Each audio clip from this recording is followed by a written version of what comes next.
gente está numa série chamada A Culpa é do Diabo, que é a análise do livro de C.S. Lewis, Cartas de um Diabo ao Seu Aprendiz. Então a gente leu esse livro com as pessoas que ensinam na juventude, nas conexões, e esse é o terceiro sábado que a gente estuda cartas desse livro. Esse livro é um livro irônico, feito por C.S. Lewis, em que ele fala como se Satanás estivesse ensinando os seus demônios a tentar cristãos. A gente falou na primeira mensagem sobre o pecado, o tema foi A Culpa é do Diabo. Semana passada a gente falou sobre relacionamentos, e hoje a gente vai falar sobre um dos pontos mais impactantes para mim, um livro escrito há tantos anos, mas que se encaixa tanto na nossa sociedade de hoje. O nome da mensagem de hoje é Tentados para Distração. Tentados para Distração.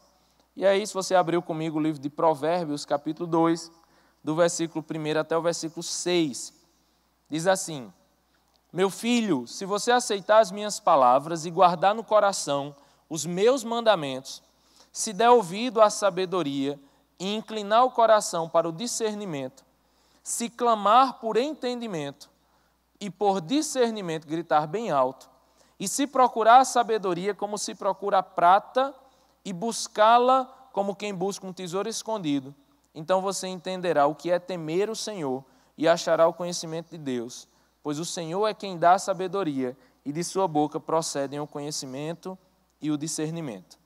Vamos orar?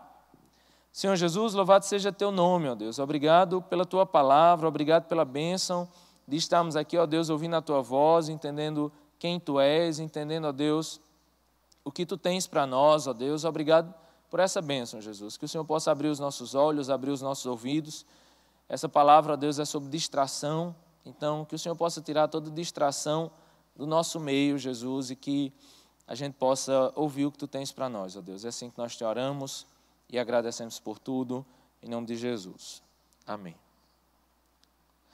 A primeira carta do livro, a carta 1, ele já conseguiu falar de algo que me chamou muita atenção e me ganhou o restante do livro.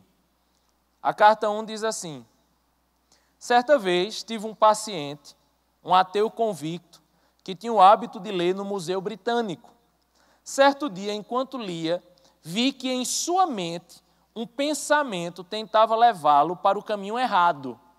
Você entende que o caminho errado aqui é o caminho de Deus, né? O inimigo, é claro, estava ao seu lado nesse momento. Num piscar de olhos, vi todo o trabalho que me tomou 20 anos começar a ruir.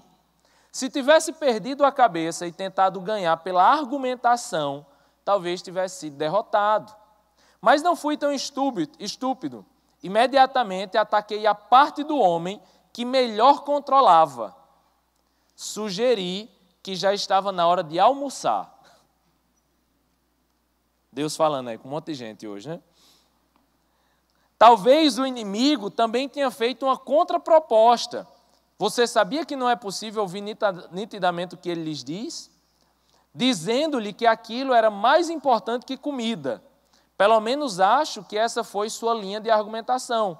Pois quando eu disse, é verdade, tão importante de fato, que a hora do almoço não é uma boa hora para se pensar nisso. O paciente pareceu bem mais contente, e quando acrescentei estas palavras, melhor voltar depois do almoço e pensar nisso com calma. Ele já estava se dirigindo à porta. Mal chegou à rua, venci a batalha. Mostrei-lhe um menino que vendia jornais, gritando a manchete do dia. Um ônibus de número 73 passando, e antes mesmo que ele chegasse ao fim da escada, eu fiz ter a inabalável convicção de que quaisquer que sejam as ideias malucas capazes de ocorrer a um homem rodeado de livros, uma dose saudável da vida real, ou seja, o ônibus e o garotinho jornaleiro, já é suficiente para mostrar-lhe que esse tipo de coisa simplesmente não poderia ser verdade. Ele sabia que escapara por pouco. Anos mais tarde, gostava de falar sobre o senso inexprimível da realidade, o nosso último refúgio contra as aberrações da mera lógica. Hoje, ele se encontra a salvo na casa do nosso Pai. O inferno. Né? Esse livro me chamou muita atenção, esse texto, né, ele começa o livro com esse texto, isso me chamou muita atenção, porque ele começou a mostrar que existia um método de Satanás nos afastar de Deus, de Satanás tentar nos afastar das coisas santas, né, que Deus tem para nós, e ele faria isso através da distração. Eu achei isso muito interessante. Eu conheci nesses dias um movimento que tem crescido no mundo inteiro, que surgiu há pouco mais de 20 anos. Era totalmente desconhecido até anos atrás. É um movimento chamado Slow Food. A gente vive hoje, uma geração, já vive há algum tempo, né, a ideia do fast food, a ideia do comer e comer de forma rápida, de comer coisas já prontas, já preparadas. Então, ninguém hoje mais para fazer um almoço, você esquenta um nesse hoje, glória a Deus. Né? Você pega passa num restaurante qualquer, pega no carro mesmo a comida, enfim. Então, a gente não tem tempo para parar e para cozinhar algo, para fazer algo, para ler uma receita. Até receita de internet hoje dura 1 minuto. Né? Tem umas receitas assim que eu já vi várias. Dura 1 minuto para me dizer a receita, nunca fiz nenhum. Assim como você, mas a gente acha muito bonito ver fazendo. Só que a gente nunca parou e dedicou um tempo da nossa vida para fazer comida, para preparar um almoço bem preparado assim. Não é esse seu feijão esquentado de 5 dias, né? Nem esse frango com macaxeira guardado nessa Tupperware por 1 mês, essas coisas. É a ideia da gente realmente parar e se deliciar com o sabor de uma comida. Ninguém lá mais delicia com o sabor de comida, até porque eu comi por muito tempo a minha faculdade inteira eu comi eu não comia no RU, porque meu curso era no centro, mas eu comia naqueles PF, lá do centro da cidade. Nossa, você podia comer feijão ou brócolis, tinha o mesmo gosto, parecia que era tudo da mesma panela. Então ali eu aprendi que comida não tem mais gosto, comida só enche o bucho e vai embora. Infelizmente é essa a sensação que a gente vive hoje. A gente não tem mais tempo para se deliciar com pequenas coisas da vida, porque a nossa vida é extremamente acelerada e nós somos extremamente distraídos. Né? Se eu lhe perguntar quantas vezes você olhou o celular desde que chegou nesse culto, você vai ter medo de dizer por não parecer estar doente, né? Eu ter deixado um menino doente em casa. Porque nós estamos assim, o nosso nível de distração. Antigamente, existem estudos que dizem que as pessoas aguentavam ouvir alguém por meia hora. O YouTube diz que era 10 minutos e o WhatsApp agora diz que são 10 segundos, mais do que isso você nem abre o vídeo. Porque nós não aguentamos mais a sensação de perder tempo e isso é extremamente perigoso. No trecho do livro que nós vimos, você percebeu que tinha um cara que estava lendo um livro e em algum momento ele percebeu que ele estava quase chegando numa verdade divina. E aí Satanás faz o quê? Rapaz, vai comer. E aí diz que quando ele vai almoçar, vê um ônibus, vê um menino passando vendendo jornal, vê ali a notícia do dia e a partir dali ele esquece daquelas coisas que estavam vindo para a sua mente e aquelas verdades que estavam tomando conta do seu coração. O que esse texto fala e o que essa pregação se dispõe a falar é sobre os momentos em que nós somos tentados através da distração. Sabe seu celular que toca o tempo todo? Sabe você que vive rodeado de informação, sua vida é uma correria? Pois bem, talvez muitas dessas coisas tenham nos distraído e tenham nos afastado de Deus. E eu queria falar, a gente falou no livro de Provérbios sobre sabedoria. E diz, meu filho, se você aceitar as minhas palavras e guardar no coração os meus mandamentos, se der ouvidos à sabedoria, inclinar o coração para o discernimento, se você clamar por entendimento e por discernimento, gritar bem alto, se procurar a sabedoria como se procura prata, e buscá-la como quem busca um tesouro escondido, então você entenderá o que é temer o Senhor e achará o conhecimento de Deus. A Bíblia coloca a gente na sabedoria, um papel extremamente forte. A gente precisaria buscar todos os dias por sabedoria. E uma sabedoria que é santa, uma sabedoria que está em Cristo. E eu percebi no livro, colecionando algumas cartas, eu percebi que existem algumas formas de distração. E a primeira distração é a distração do saber. A primeira distração que eu queria falar hoje é distraídos pelo saber. Distraídos pelo saber. Ainda na carta 1, ele começa falando assim: o seu paciente sempre foi acostumado desde criança a ter uma dezena de filosofias incompatíveis dentro de sua cabeça. Ele não classifica doutrinas basicamente como verdadeiras e falsas, e sim como acadêmicas, práticas, antiquadas, contemporâneas, convencionais ou cruéis. O jargão e não a argumentação é o seu melhor aliado para afastá-lo da igreja. Não desperdice seu tempo tentando fazê-lo pensar que o materialismo é verdadeiro. Faça-o pensar que é algo sólido, óbvio, audaz, é a filosofia do futuro. É com esse tipo de coisa que ele se importa. O problema da argumentação é que ela leva a batalha para o campo do inimigo. O melhor a fazer é evitar que ele estude qualquer ciência e dar-lhe a impressão generalizada de que ele sabe tudo e de que o que quer que ele aprenda com simples conversas ou com a leitura é resultado das pesquisas modernas. Lembre-se de que você existe para confundi-lo e do jeito que vocês diabinhos jovens falam, fica-se com a impressão de que o nosso dever é ensinar. Eu acho muito interessante essas cartas, gente, porque uma coisa que ele começa falando aqui, você vê, ele escreve, e Lewis fez uma crítica muito forte ao iluminismo, né, a essa linha de que as coisas se acham através da razão. Você faz um projeto científico, e esse projeto científico ele tem um método, ele tem um objetivo, ele tem uma hipótese, ele tem um referencial teórico, e com isso você encontra resultados. Só que esses resultados eles não são verdadeiros. Eles são cientificamente comprovados. Isso fez com que tudo na nossa vida fosse na base dessa premissa, a premissa científica, a premissa do método. E a gente esqueceu uma coisa, a gente esqueceu, gente, que tem coisa que é verdade. A gente esqueceu de que existe verdade e existe mentira. E a gente começou a classificar as coisas desse mundo como óbvias. Ter o melhor celular, isso é óbvio. Fazer isso é antiquado.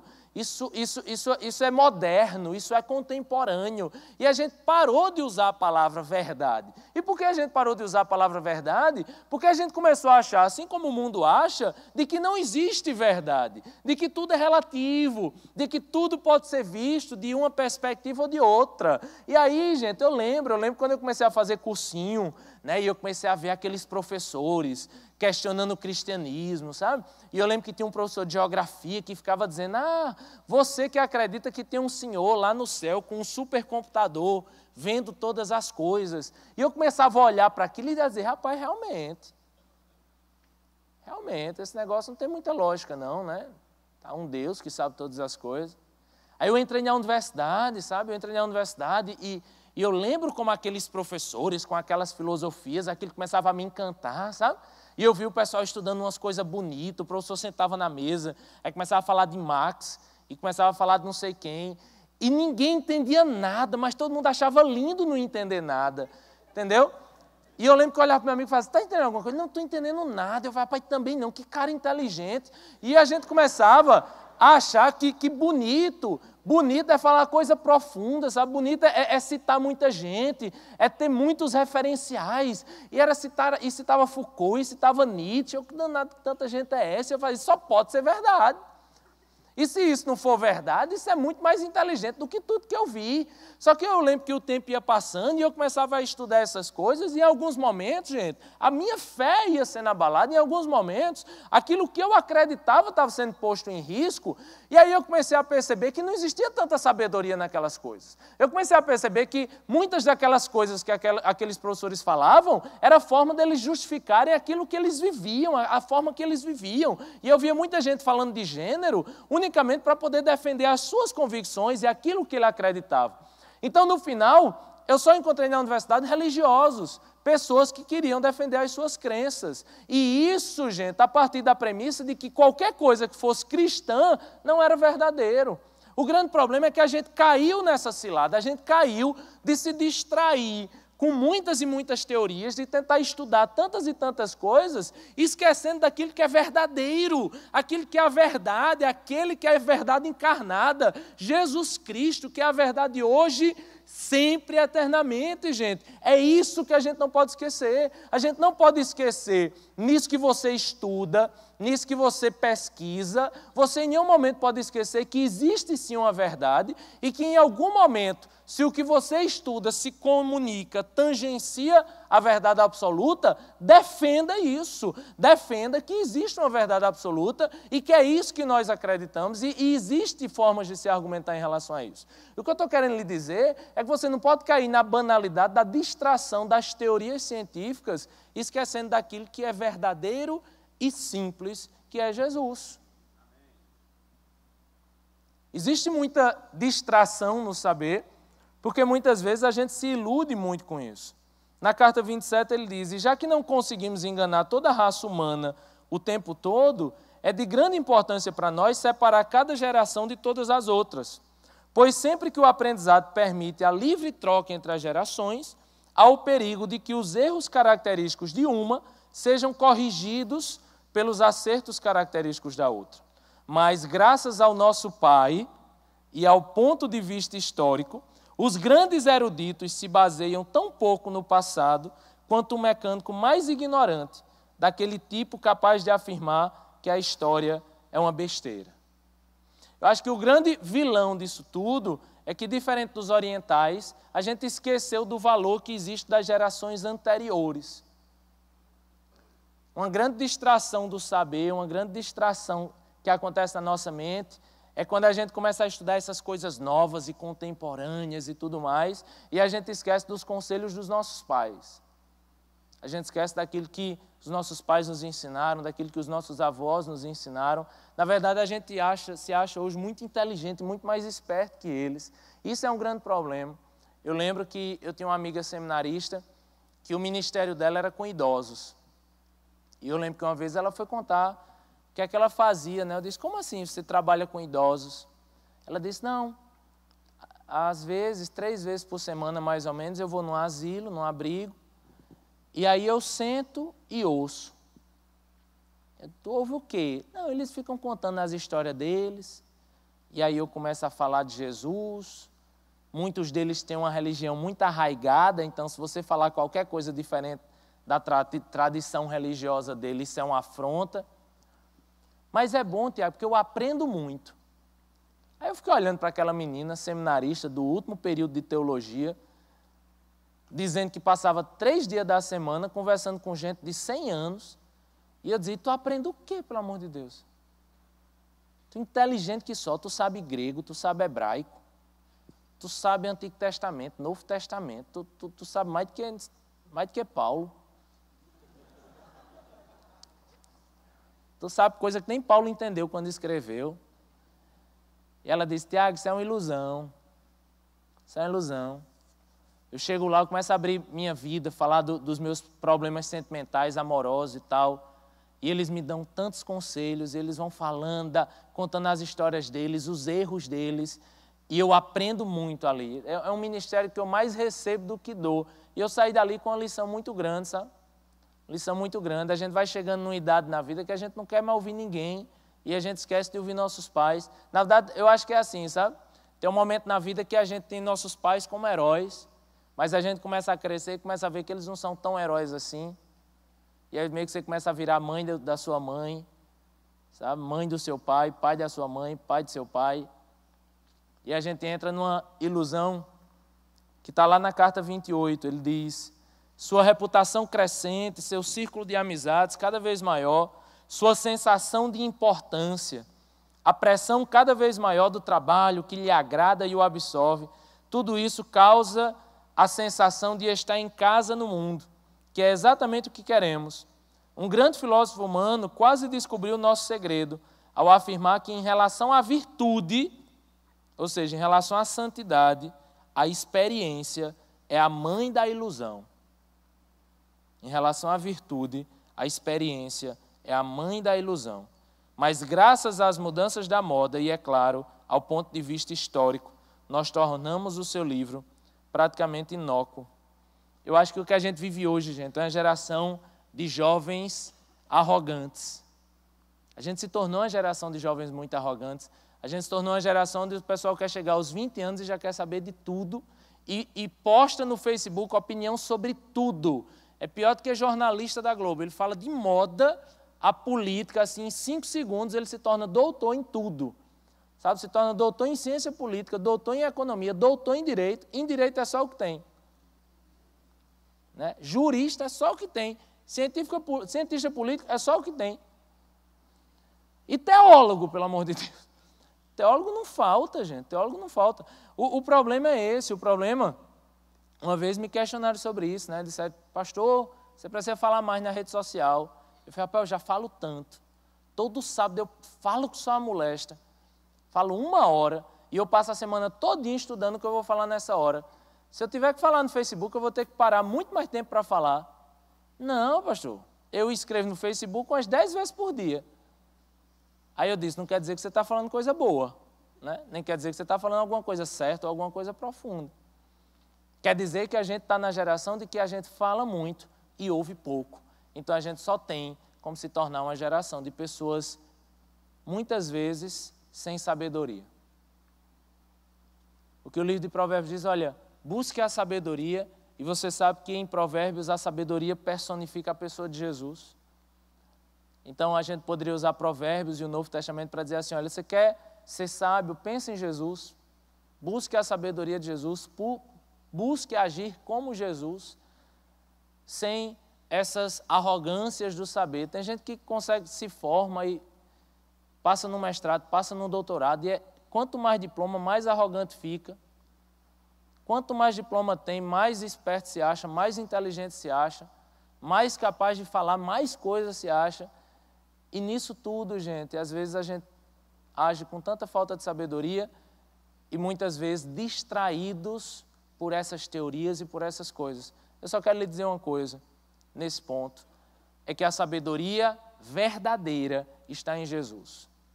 A sabedoria verdadeira está em Jesus. E se você quiser buscar sabedoria, busque em Jesus e ouça os mais velhos, ouçam os seus pais, ouçam os seus avós, ouçam os seus pastores, seus líderes, ouçam as pessoas que têm mais experiência que você, porque muitas vezes o povo que tem 10 anos de crente, 15 anos de crente, ou você que já chegou nos 30, nos 35, acha que já sabe de tudo. Na verdade, a gente precisa sempre se colocar diante do Senhor e dizer, Deus, eu não sei de nada.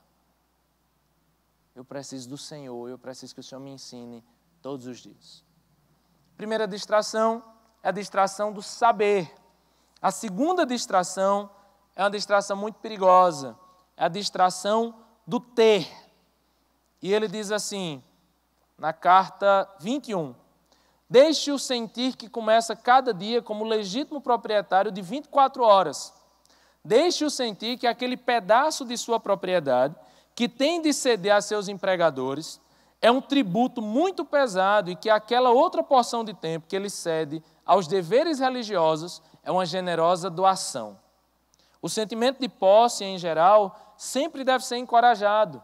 Os humanos sempre fazem reivindicações quanto às suas posses, que soam igualmente engraçadas aos ouvidos tanto do céu quanto do inferno.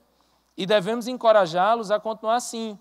Muito da moderna resistência à castidade advém da crença dos homens de que são donos de seus corpos, que são como vastos e perigosos domínios, pulsando com a energia que fez os mundos, nos quais eles se encontram sem o consentimento deles e dos quais podem ser expulsos ao bel prazer de outrem. É como se um pequeno príncipe, colocado pelo pai, por amor, no comando de alguma grande província, sob a regência real de sábios conselheiros, passasse a imaginar que ele realmente é dono de todas as cidades, florestas e sementes, do mesmo modo que é dono dos bloquinhos de montar com que brinca no chão da creche. Nós produzimos essa sensação de posse, não apenas por meio do orgulho, mas também pela confusão. Nós ensinamos-lhes a não notar os diferentes sentidos do pronome possessivo, as sutis diferenças desde meus livros, passando por meu cachorro, meu empregado, minha mulher, meu pai, meu mestre, meu país, até chegar em meu Deus. E é quando a gente surge nesse senso de posse, nesse senso do ter, nessa distração do ter, e gente, nós somos distraídos pelo ter o tempo inteiro.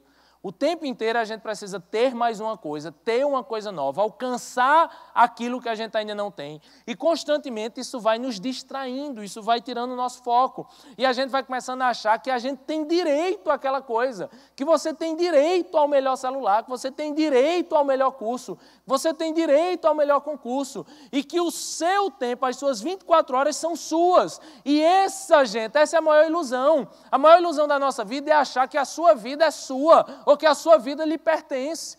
Quando a gente lê Romanos, ou quando a gente lê os Evangelhos, eu estava lendo sobre Maria, que a gente vai pregar sobre ela amanhã, e eu estava lendo quando ela diz, olha, eu sou serva tua, cumpra-se em mim a sua vontade. E eu estava vendo que o significado ali, como em muitas vezes, Paulo também usa isso, o servo ali é escravo. É como se Maria, como se Paulo, eles se colocassem diante de Deus, do Senhor Jesus, e dissessem, olha, eu estou aqui como um escravo. E o escravo não é dono do seu tempo, gente. O escravo não é dono da sua vida. O escravo não é dono de nada. O escravo, ele se coloca diante de Deus e diz, Deus, tudo que eu tenho é teu, foi o Senhor que me deu. E tem que servir para ti, tem que redundar a ti. O grande problema, gente, quando você acha que é dono das suas 24 horas, é porque você odeia qualquer coisa que tire o seu tempo. É quando você precisa aconselhar alguém, quando alguém te liga e você diz, meu Deus, estou perdendo tempo.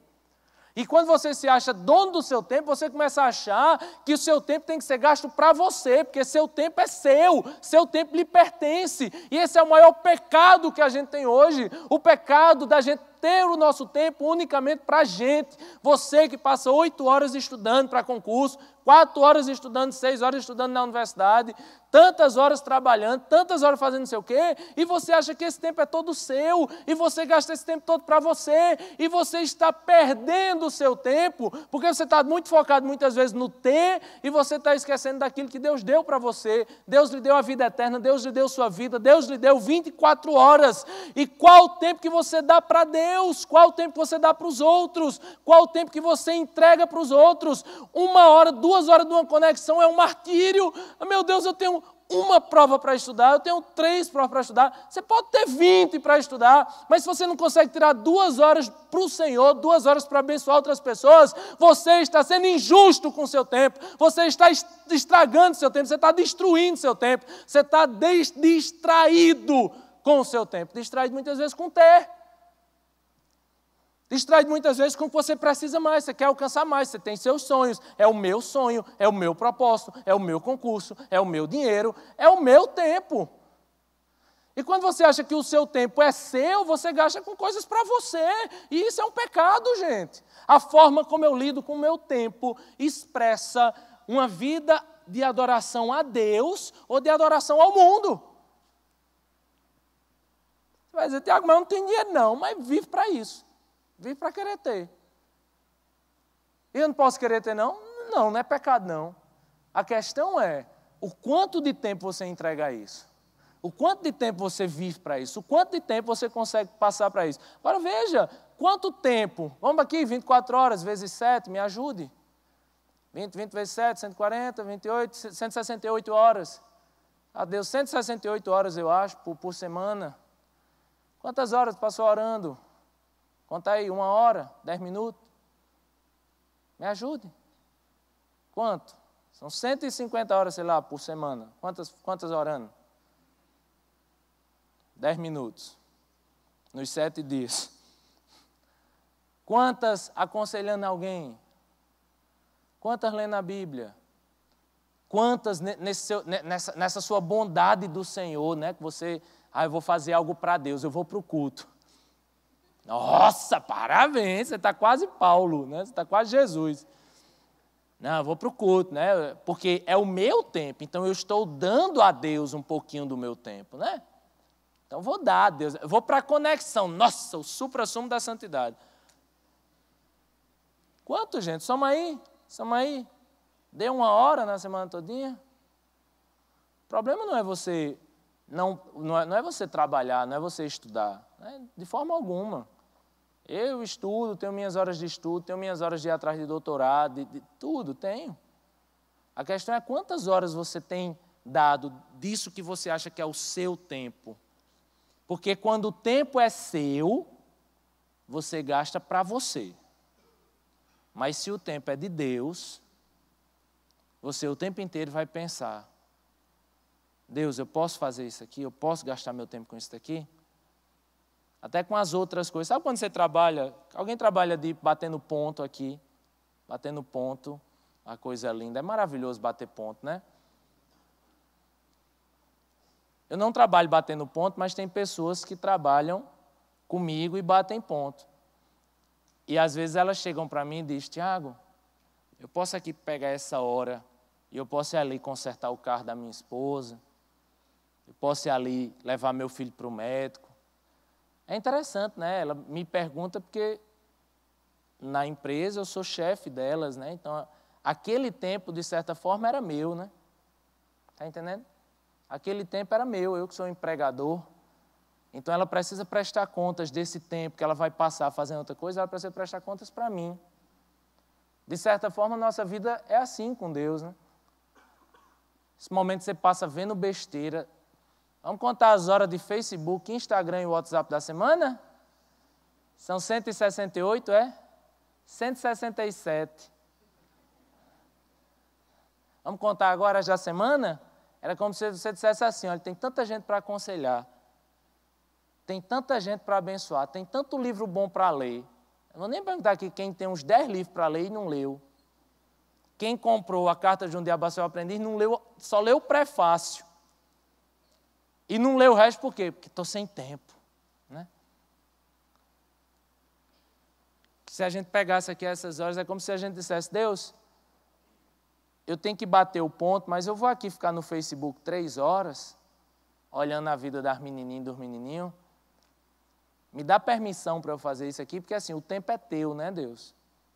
Eu vou perder o meu tempo aqui fazendo besteira. Me libere para o almoço. Se o tempo é seu, você faz com o que você quiser. Se você perceber que seu tempo é de Deus, o tempo inteiro você vai querer honrar a Deus. A segunda coisa é que, se Deus é meu, e é o meu Deus, que até a religião, até a espiritualidade, as pessoas tomam posse. É o meu Deus, o meu Deusinho.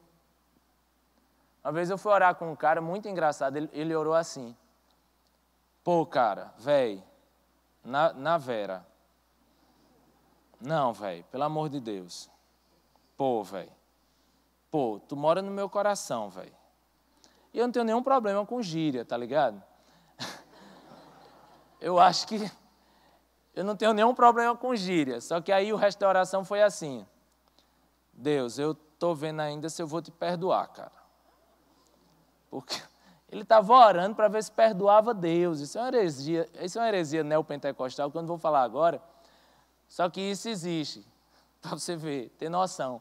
Eu acho que o que essas pessoas fazem é achar que, se Deus é meu, eu faço com Deus o que eu quero também. Porque não existe verdade, eu não conheço a Bíblia, eu não sei que Deus é imutável, então eu faço com Deus o que eu quero. E se eu faço com Deus o que eu quero, Deus faz o que eu quiser para mim, entendeu? Então, Deus é meu. E aí, se Deus não me der um namorado, eu saio da igreja. Porque Deus precisa se dobrar às minhas vontades. O problema da posse, gente, é um problema muito sério. O problema de se achar dono das coisas, dono do seu carro, dono da sua vida, dono do seu tempo, ou dono do seu Deus, isso é um grande problema, isso é uma grande distração que nos afasta do Senhor. A terceira distração é a distraídos pelo querer. Tem um texto de 1 Tessalonicenses, que eu quero usar agora para o final, que eu vou ler pelo tempo, que diz assim, esforcem-se para ter uma vida tranquila. Olha que coisa boa. Esforcem-se, ou seja, despenda, sabe, tempo, raciocínio, sabe, organização, para que você consiga ter uma vida tranquila. Quem tem uma vida tranquila, levante a mão. Levante a mão. Quem tem uma vida tranquila, de boa hoje? Graças a Deus. Levanta assim a mão, deixa eu contar. Deixa eu contar. 1, mais ou menos 1,5, 2, 3, 4, 5, 6. Menino, tem uma família ali desocupada, ali atrás. 3, 4, 5, 6, 7, 8, 9. Olha que bênção, gente. A gente tem aqui 10 pessoas com a vida tranquila e o resto está em pecado. Porque o texto bíblico diz, Esforcem-se para ter uma vida tranquila. Aí eu vou te livrar desse pecado agora.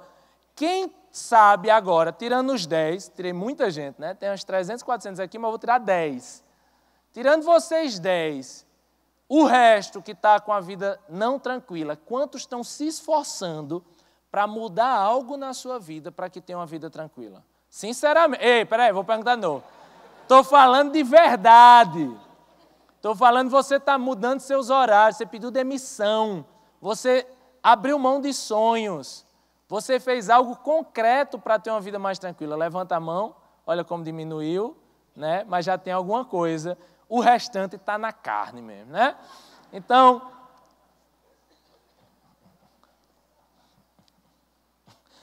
esforcem-se para ter uma vida tranquila, cuidar dos seus próprios negócios, trabalhar com as próprias mãos, como nós os instruímos. Paulo fala nesse texto em Tessalonicenses, gente, ele fala exatamente sobre isso, sobre a gente buscar ter uma vida mais tranquila, a gente buscar trabalhar com nossas próprias mãos, mas viver de forma tranquila, para que a gente possa fazer outras coisas na vida que também são importantes.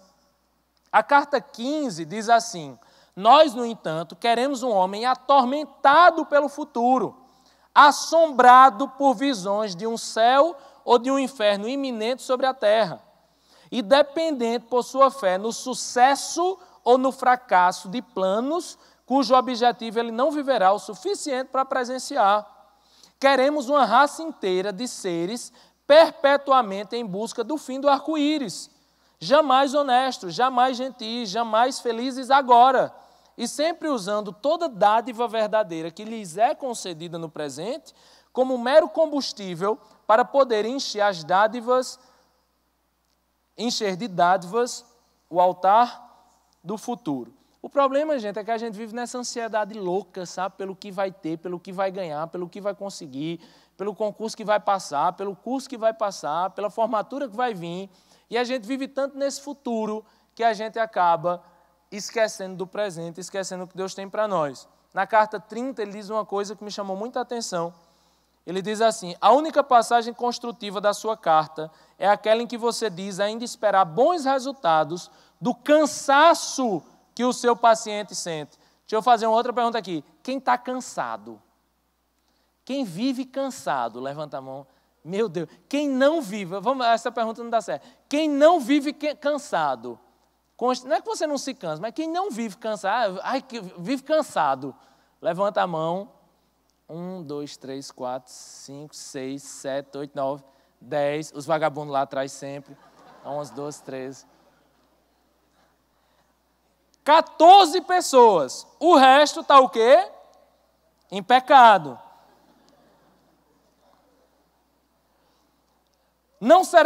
Mas não será fácil manipular esse cansaço. A fadiga pode produzir extrema bondade e tranquilidade mental e mesmo alguma visão. Se muitas vezes você já testemunhou o cansaço, levando os homens à ira, à maldade e à impaciência, isso aconteceu porque esses homens tinham tentadores eficientes.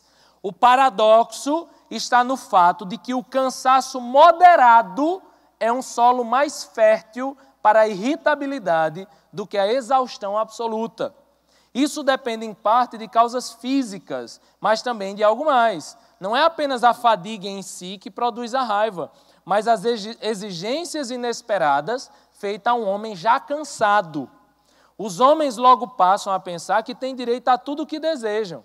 A sensação de desapontamento pode, com pouco esforço de nossa parte, transformar-se em mágoa. Quando eu li isso daqui, eu lembrei da minha irmã. Minha irmã estudava num curso de 2 turnos, ela fez odonto, e ela, à noite, às vezes, ia para o hospital e estagiava e tal, não sei o quê. Aí eu lembro que quando ela chegava em casa, ela virava um dia, né? Aí minha outra irmã foi pela mesma linha, fez medicina, estudava 2 turnos e tal. Eu sei que essas bonitinhas chegavam em casa só porque eu fazia direito, só estudava 1 turno. Aí ela chegava em casa assim, rapaz, jogava o tênis, sabe? Jogava o tênis assim para o canto, deitava e fazia: Tiago, fez almoço? Eu falei: oxi, agora, mas deu, mas pronto. Mas eu estou cansada, eu vivo numa luta, eu faço não sei o quê, você só faz direito. Aí começava a ofensa, eu ficava pessoal logo. Irmão, né, tem essas coisas. Eu estudo demais, eu me acabo, e eu zerei Candy Crush. E daí? Brincadeira, não era nem nesse tempo. Mas assim, era como se, eu lembro o tempo que eu passei no vestibular, mas demorei 9 meses para entrar na universidade, rapaz, eu era Isaura dentro de casa, entendeu? E se eu não fosse, era uma guerra. E cada um que chegasse achasse que podia me obrigar a fazer qualquer coisa. Eu não estou falando nem por isso, que eu fazia mesmo, não tinha nada para fazer. Só que a questão é quando você vive nesse estágio de moderadamente cansado sempre, você chega em casa e acha que tua mãe tem dever de estar com a tua roupa passada. Eita, menino, olha o burburinho agora. Você acha que tem o direito de chegar em casa e o povo não pode ligar a TV, não. Não pode ligar a luzinha, não, para a bela adormecida, né? E aí o que é que acontece, gente? É o momento que a gente vive. E a gente vive cansado constantemente. E quando a gente tem esse sentimento de que nós estamos cansados constantemente, a gente acha que os outros têm direito de nos servir. Só que a questão não é isso, a questão é o que você está fazendo para deixar de viver cansado constantemente. Porque é nesse seu cansaço constante que Satanás tem te distraído com muita coisa para você deixar de fazer com o seu tempo aquilo que realmente é importante. Usando esse seu cansaço, que você acha que é um cansaço justo, você acha que é necessário. Você que tem 2 monitorias, 3 extensões, 5 projetos de pesquisa, você acha que tem que fazer isso, tem que fazer mais. E você acha que os outros têm que lhe servir nesse negócio todo. Gente, eu estou falando de área acadêmica, mas assim, eu fiz minhas graduações, fiz mestrados, fiz 2. E nesse momento agora eu me inscrevi num doutorado. Aí você vai dizer, Tiago, não tem o que fazer, né? Porque trabalha 2 turnos, final de semana, passa pregando, me desdobra, estou bronzeado da praia. Você não notou meu bronze, né? Passei a manhã na praia com Bela, à tarde andando com ela, correndo no meio da rua. Deixei a menina cansada em casa para vir pregar e ela dormir. Aí você vai dizer, Tiago, e de que hora tu faz doutorado? Tu fez projeto, isso o quê? De madrugada. Eu estou dizendo isso não é para você dizer, meu Deus, não é nada disso não. Eu só estou dizendo o seguinte, a partir do momento que eu disse, eu vou fazer um doutorado, eu vou fazer. Mas isso não quer dizer que eu vou abrir mão do que Deus já me deu, não vou abrir mão da minha filha, não vou abrir mão do meu trabalho, não vou abrir mão do meu ministério. Eu vou estar aqui pregando normalmente, eu vou para a minha conexão toda quinta-noite. Pode perguntar a Saulo, que é meu líder de conexão. Pergunta se eu não estou lá toda quinta-noite. Estou, porque são os meus compromissos. Meu momento de oração continua lá. E se eu quiser fazer um doutorado na vida, vai ter que arrochar no meio disso, porque disso não se abre mão. Você quer abraçar 10 coisas na vida? Abrace. Mas não abrace essas coisas para viver cansado e para esquecer o que é essencial na sua vida.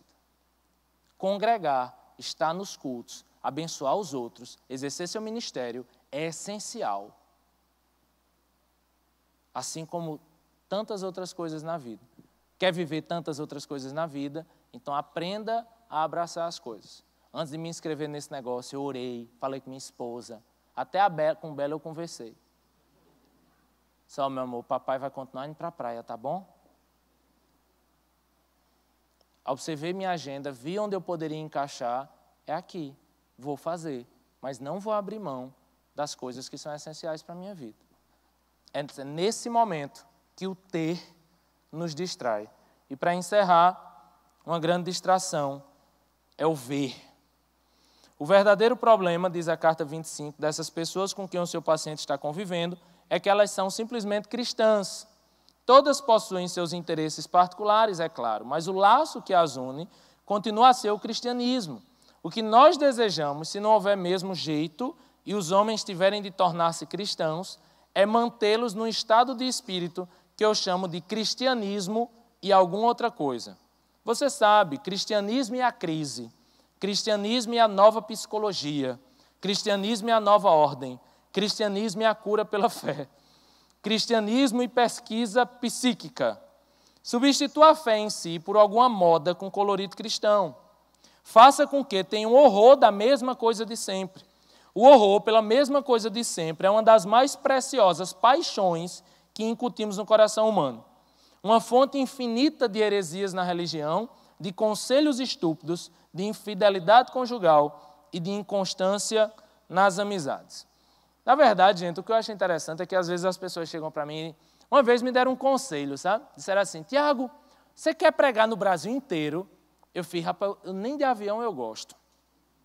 Se eu puder pregar assim, no máximo em Santa Rita, tá bom, que eu vou de carro. Não, pastor, você tem que pensar alto. Agora é o seguinte, você prega sobre muita coisa. Eu fui ver tuas pregações na internet, você prega sobre Romanos, aí prega sobre gestão de tempo, aí depois prega sobre namoro, aí depois pregando sobre... Você tem que focar. Você tem que ser o pastor do namoro. Ou você tem que ser o pastor da política. Ou você vai ter que ser o pastor de não sei o quê. Aí eu fiz, Satanás. Eu entendo que existam pessoas que vivam pregando sobre uma única coisa. E eu respeito, e que bênção que Deus levantou essas pessoas. O grande problema é quando os seguidores dessas pessoas reduzem cristianismo a causas. E algumas pessoas chegam e dizem, Tiago, você tem que pregar mais sobre namoro. Você lidera a juventude, tem que ser namoro o ano inteiro. Eu falei, então eu vou escrever a Bíblia do namoro, a Bíblia do namorado cristão, para você ler a Bíblia só olhando para a questão de namoro. Não, Tiago, você tem que estar mais atento nessas questões de política. Tem muita política aí, direita e esquerda, você tal. Gente, essas modas, elas deturpam o cristianismo. Entenda, falar sobre namoro é bênção, mas falar sobre política também é bênção. Falar sobre santidade é bênção. Expor cartas bíblicas, livros bíblicos, é bênção. E cristianismo é tudo isso, gente. Você não pode resumir cristianismo a sexo antes do casamento. Você não pode reduzir cristianismo a discussões diárias e específicas. Você não pode reduzir cristianismo à igreja perseguida. Eu faço séries, a gente vive séries diversas. A gente já fez culto de igreja perseguida, séries sobre política, séries sobre gestão de tempo. Esse ano a gente já fez série sobre o quê, meu Deus? Sobre Corandel, exposição de Colossenses. Depois fizemos uma série sobre Jonas, uma série sobre evangelismo. Depois a gente fez uma série sobre apologética. E agora a gente está fazendo uma série sobre um livro cristão. E aí aí é interessante que quando eu falo de pecado, eu vejo que tem pessoa que só vem para culto que fala de sexo. Falei de namoro, meu amigo, vem um monte de gente para o culto. Falei de política, vem outros. Falei de igreja perseguida, vem outros. Só que cristianismo, gente, não é uma causa. Cristianismo não é uma moda. Cristianismo não é um tema. Cristianismo é integral. E a proposta dessa juventude aqui é que a gente pregue um evangelho integral. É que a gente fale de apologética e depois a gente fala sobre sexualidade. E depois a gente fala sobre evangelismo, mas depois a gente fala sobre política. Porque cristianismo é um cristianismo integral. E a gente precisa falar sobre todos os temas e entender um pouco, pelo menos, sobre todos os temas. E não reduzir cristianismo a algumas coisas. O que esse texto diz é simples. Existem pessoas que hoje acham que direita política é cristianismo. Assim como 20 anos atrás, a esquerda era o que tinha de cristão no mundo. E o que você precisa entender é que a direita não é cristã, assim como a esquerda não é cristã. Agora, existem pessoas que defendem a direita como se defendessem o cristianismo. E o que C.S. Lewis fala aqui, gente, criticando a Segunda Guerra Mundial, é que algumas pessoas, porque querem lutar pelas suas causas políticas, recortam o cristianismo a isso aqui e acham que cristianismo é só isso daqui. E entenda, cristianismo tem que falar para a minha vida inteira. Cristianismo não pode falar só para a minha vida sexual, cristianismo não pode falar só sobre namoro para mim, cristianismo tem que ser corandel, tem que falar sobre a minha vida inteira. Então deixe de lutar pelas suas causas e usar o cristianismo como desculpa e entenda o cristianismo como um todo e lute pelas suas causas e pelas suas modas, não reduzindo as suas modas ao cristianismo. Eu vou encerrar. Eu comecei falando sobre comida, né? Vou encerrar falando sobre comida. Amém? Tem gente que gosta, os gordos pira. Vou concluir. A carta 17 fala sobre comida. Diz assim: a mulher está naquilo que pode ser chamado de estado de espírito, tudo que eu quero. Gordo tem essas coisas. Pai, tudo que eu queria agora era uma Nutella com a creme crack. Gordo tem essas... Rapaz, tudo que eu queria agora era um café com um pão doce. Né? Rapaz, tudo que eu queria agora... Aí vai. Tudo que ela quer é uma xícara de chá feito do jeito certo. Ovo cozido no ponto certo. Fatia de pão torrada da maneira certa. Mas ela nunca encontra um empregado ou um amigo que consiga fazer essas coisas da maneira certa, porque o certo dela esconde uma exigência insaciável quanto aos prazeres do paladar que ela imagina estar resgatando do seu passado, um passado por ela descrito como a época em que era possível encontrar bons empregados, mais conhecido por nós como a época em que era mais fácil agradar seus sentidos e ela tinha prazeres de outra espécie, os quais a deixava menos dependente dos prazeres da mesa. Eu olhei esse texto aqui e questionei toda a minha infância, foi horrível.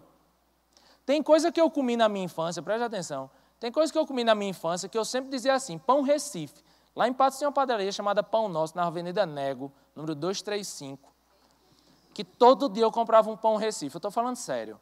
Eles fatiavam, vocês sabem o que é pão Recife? Vocês são da capital.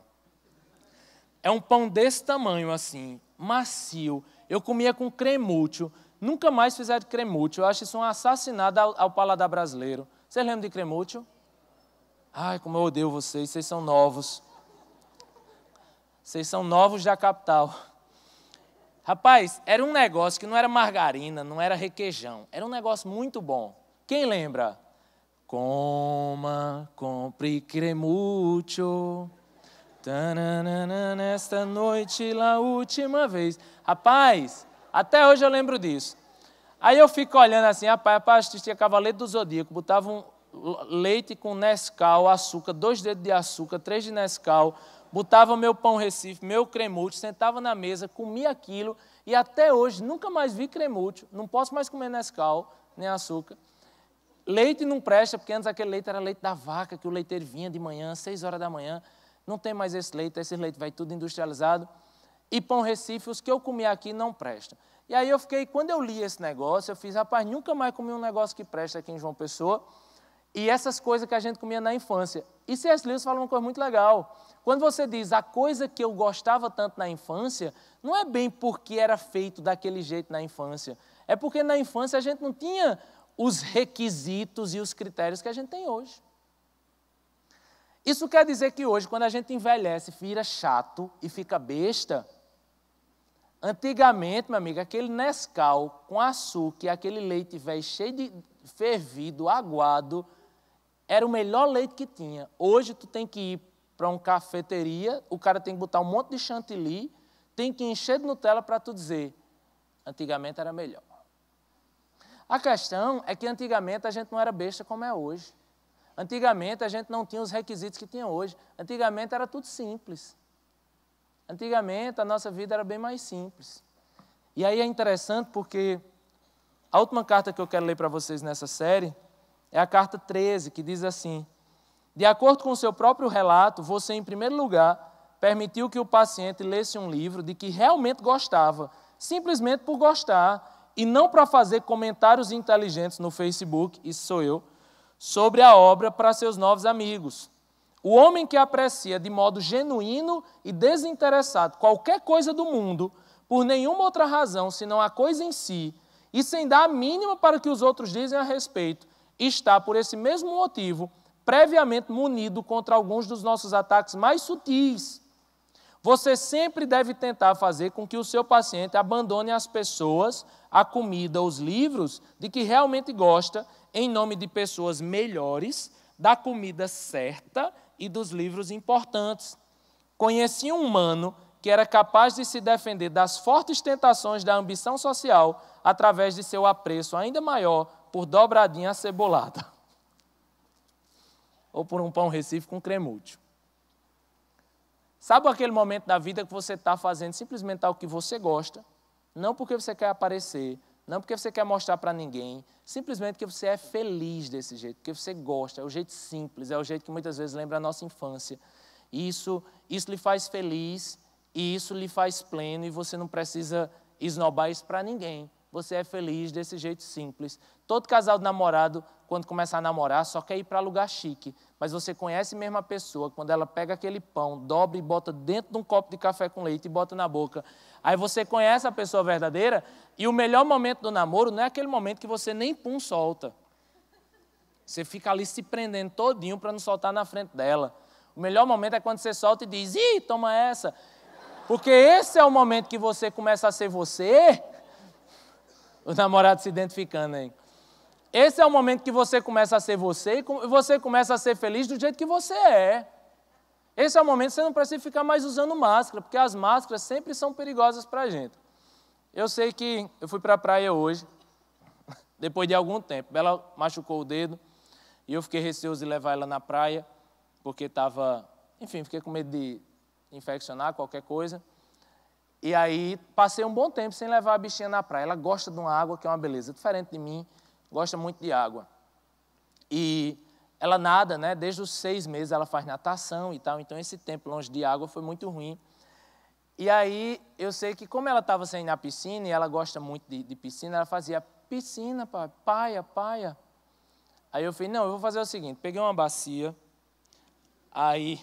uma bacia lá de casa, botei no chuveiro e disse, a gente vai tomar banho de bacia. E aí botei ela na bacia e ela se divertia horas. Eu ficava lá sentado no sanitário, olhando para ela, né? E ela lá brincando e tal. E era a piscina dela, e era muito seguro, né? Piscina. Quase tirei uma foto, botei no Orkut. Não sei se vocês lembram daquelas fotos de uma mulher na bacia, né? No tempo do Orkut, tem essas coisas. Eu sei que a bichinha ficou 1 mês na bacia, né? Aí hoje, depois desse tempo todo, a gente foi na praia. Ela, pai... A bichinha botou o biquíni, não sei o que e tal. Aí toda bonitinha, fui para a praia com ela, fiz o buraquinho de terra e fiquei lá sentada. Aí fui para o mar. Eu sei que quando chegou no mar, ela fez, pai, eu fiz, oi, bacia. Aí minha filha, você não está vendo não, a gente está aqui, ó. Camboinha 2. Olha essa visão, meu filho. Olha o tamanho desse mar, rapaz. Olha essas ondas. Olha isso tudo aqui. Ela fazia, bacia, pai, bacia. Aí eu falei, então vamos ali para a aguinha. Aí levei na aguinha. Ela ficou lá, bacia, pai, bacia. Esse aí que eu trouxe a menina para casa, botei dentro de uma bacia.